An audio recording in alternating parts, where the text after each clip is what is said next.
Hello friends, Sanz here and welcome back to my channel Learn with Sanz. So friends, today I will show you how we can build a simple newsletter sign up form in Umbraco without using Umbraco form.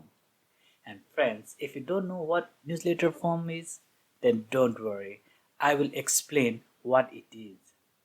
So friends, newsletter sign up form is a simple form that is used to collect customer details like name, phone number, email address, and this data will actually help any business owner to be in touch with their customer. The business owner can then send any news update or information through email through their respective customers. That's why newsletter is very important to be in touch with your clients. So friends, I'm building this form in my local Umbraco project, but you can use the same logic to build in any .NET project. So friends, without wasting any time, let's start this video.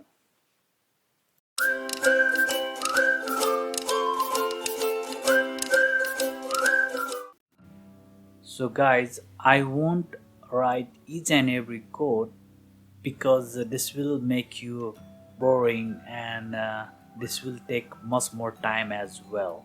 So instead, I will quickly run through the code that I have written. But before that, I will show you what I have done in my Umbraco backend office. And after that, I will run you through the code. So firstly, I'm showing you what I have done in my Umbraco CMS. So this is my Umbraco CMS, and in my CMS I have got this email page. I have added two modules, one a feature module and a contact us form module. We are mainly focusing on this contact us form module, but a feature module is simply an hero module. So if I browse this page, so this is my a feature module, but our main focus is building this newsletter sign up form, which is this contact us form. So there is nothing special in the CMS. So it's just the page, and in the page I'm creating this module called contact us form and I'm adding that module. The main magic is happening behind the scene, and that's what I'm running you through, so that once you understand that logic, then you can achieve this thing easily in any project, not necessarily Umbraco. So if you look at the code, what I have done is when you add that contact us module, I'm rendering this view. So in this view, I have got this temp data where I'm adding some logic, where I'm saying if that temp data is not null, that contact success, and that temp data is returning true, then render this message, your message was sent successfully. And if it is running for the first time, then I'm calling this method render action rendered from contact us. What does that mean? Is if you press F12, this means I'm calling the action and the controller. That's the controller name, contact us. So which means I need a controller. This will call and controller action. So contact us, so there is a contact us control that I created, and the action that I'm calling is render form. So when this code is run, then it will again render this view, which is this one, the contact us form, which I created in my own views folder. So once you are in this contact us form, I have added a simple form, the newsletter sign up form, which will look like this. I got the title, some level, some field, text field, some text box field, and a button. So if you look at the code, it's the level for first name, last name, email, message, and a submit form. And a submit button. And you can create your own module class. So I create this contact us module where I'm having these fields. So once you have this code, it will create the form for you, and here I'm defining the action which say once someone submit the form, use the contact us controller to call this action submit form. So if you look at that controller again, there is a method called submit form, and it is a HTTP post, which is a post method. So if someone submit the form from here, then it will call this method. So we will debug this code so that you will understand better. So firstly, put the debug point on render form and submit form, and let's also put the debug point over here. So I'm attaching the process, so all control P and my W3 process attach. So once it is attached, so if I refresh this page, wait, maybe I need to rebuild it. So let's rebuild the solution.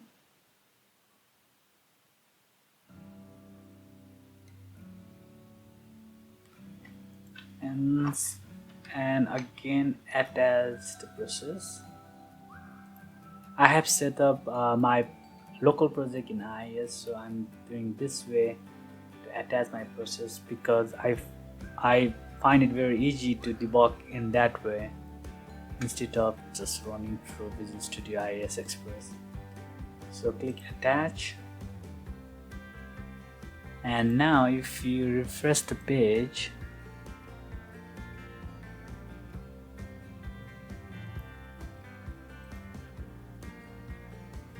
okay, so now if you refresh the page, like I said before, it will call this render form method.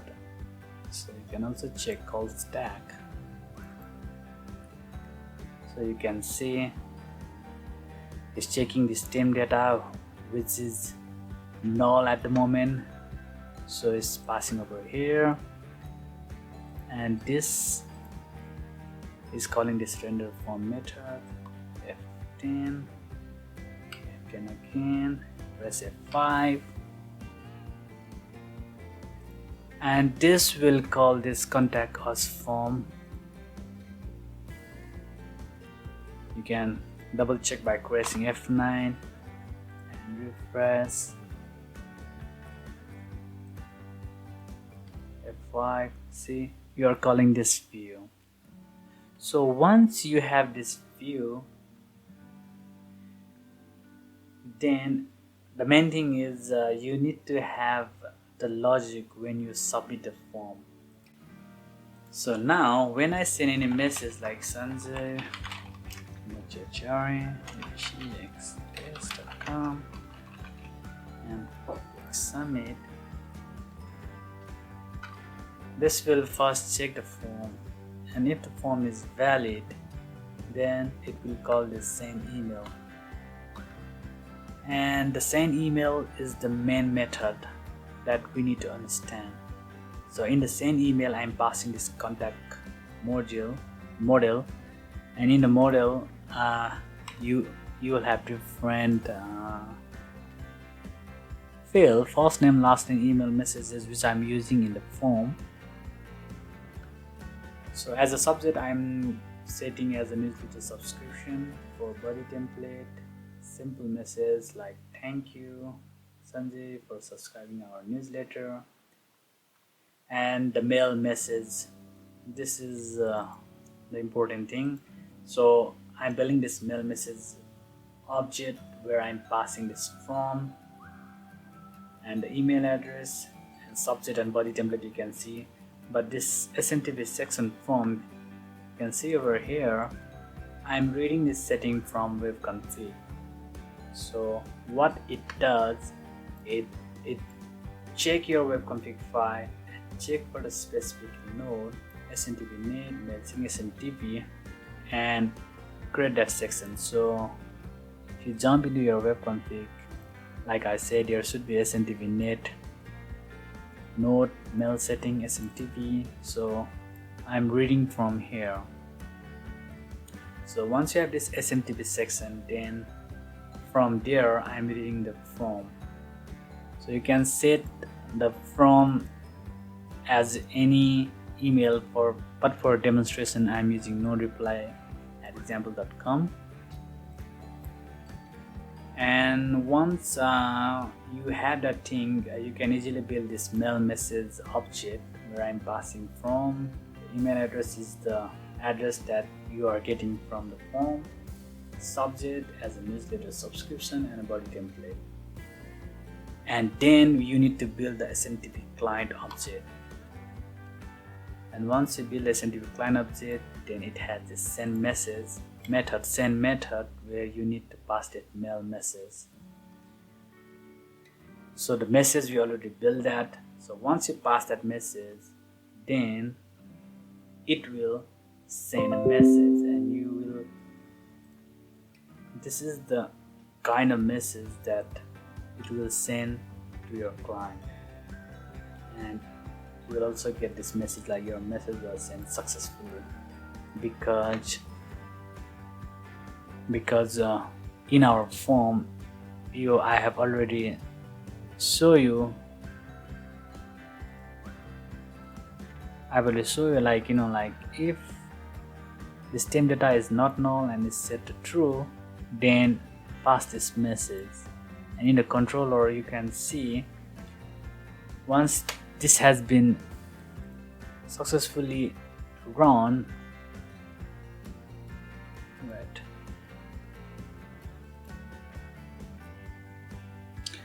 over here. So once this message has been called, then I'm setting this contact success data in the temp data as a true, and after that I'm redirecting to the current Umbraco page, which is the same page from where our form is rendered. So it's working easily, isn't it? But in order to work for this code, you need to understand some of the thing, like here in the web config you need to define your mail server. Here this is just for testing, so I am using my local mail server, and you'll be amazed like what I am. So I'll run you again so that you will understand what I'm trying to show you. So this time I'll just remove all my debug point, and suppose, so you will see this pop-up message over here, this one, right? So like I say, I'm setting the local mail server on my machine, and for testing, and that is called the papercut SMTP. So you can install this papercut SMTP in your own machine for testing purpose only, because this will help you a lot when you are building this newsletter sign up form. So once you have this papercut SMTP set up in your machine, then you just need to configure, you just need to use your local host and username and password, anything, like not necessarily that one. But once this code is working, like you need to replace this one with your actual mail server, and it could be like SendGrid from Azure or anything, like. But the idea is to use the paper code only for the testing purpose. And if you don't have the paper code installed in your machine, then actually it will throw error when you call the send email method. Like when you call smtp client.send message, then it will directly throw you an error.